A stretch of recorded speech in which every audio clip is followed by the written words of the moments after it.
It was 5 a.m., but it was very bright outside. I was staring at 3 giant peaks from the balcony of my room. In comparison, the village below seemed tiny. After a moment, I could hear the sound of a waterfall. I could spot the stream in the mountain. But wait, not one, but many such streams. As I turned towards my left, I could see the snow-capped mountains glowing in the sunlight like gold. Fellow Toastmasters and guests, welcome to Lachung in Sikkim. As I was contemplating, I remembered what my guide said. It was just the beginning. But what could be a greater sight than this? Well, we were on our way within an hour to find it. We felt blessed as we passed through a bridge decorated with Tibetan prayer flags of blue, white, red, green, and yellow. After the bridge, there were few local women waiting. They sold tea, popcorn, and noodles at the high altitude destination. Every day, they waited in the hope of a drop. We allowed them to board and continued our journey. As we were leaving Lachung, we witnessed some vivacious vistas.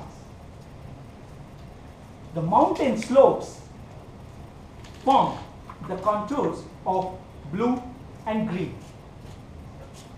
After that, we saw sun rays emerge through the mountain ridges and clouds to form nature's laser show. As we moved on, we reached the first human settlement, Yamtang Valley. Both sides of the road had shops which sold, rather rented, winter jackets, gumboots, and gloves. The math for renting was simple. Whether you take on rent a jacket or a glove, the price was same, rupees 50, and there was no advance to be paid. As I moved on, at both sides of the valley, I could see coniferous trees and mountains powdered with snow. In the middle, a river ran through which appeared green in color. On the banks, yaks grazed, and the banks were decorated with pink rhododendron flowers, an exquisite imagery. As the uphill roads took us nearer to the destination, I looked back. The rugged roads had formed a serpentine path. Finally, we reached the point after which we could not move. Why? Because there was no road. What lay beyond was the heavenly white mountains were merging with the horizon. A stream was slicing its way through the icy ground. We had reached the destination, 0 point. Perennially covered in snow, 0 point was surrounded by mountains all over, and the stream was slicing through the icy ground. The water was sparkling, the sun was shining, and people were frolicking. Seeing that, I could not contain my enthusiasm. I ran and jumped around. In the meantime, I found that snow glowing in the bright sunlight was unbearable to the eyes. I ran back to get my goggles. In all this enthusiastic activity, I had forgotten that I was at a height of 15,000 feet. That is half the height of Mount Everest. But nature has its own way to convey that message. I was frantically breathing under low oxygen conditions, and it was even difficult to walk, and I craved for some food. So I hobbled towards the vehicle. I unwrapped the silver foil of the toasted bread and started munching. During this activity, a thought came across my mind.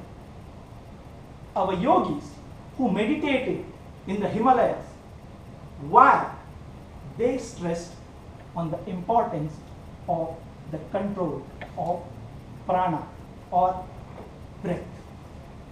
In the Himalayas, you can find that water is plenty, food is scarce, and the air even scarcer.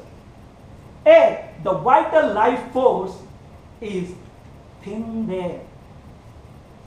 2,500 kilometers away from home, at an altitude of 15,000 feet, I had this realization. Sometimes you need to go very far to find answer within you.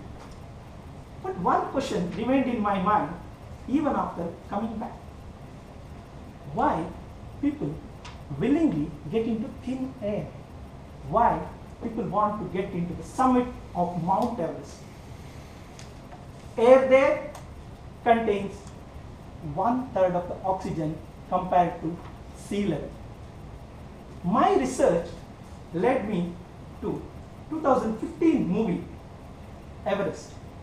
It is based on 1996 Mount Everest disaster, wherein 8 people died caught in a blizzard. It briefly touches why people take such huge risks. I found that adventurers take that huge risk for their honor, happiness, and fulfillment. So, to summarize my Himalayan experience, I witnessed some of the amazing views on earth, discovered different ways of life, and found a new perspective on pranayama. Finally, I realized why Himalayas beckon so many adventures. So friends, if you want to find your own perspectives on various things, then plan your next holiday to Himalayas.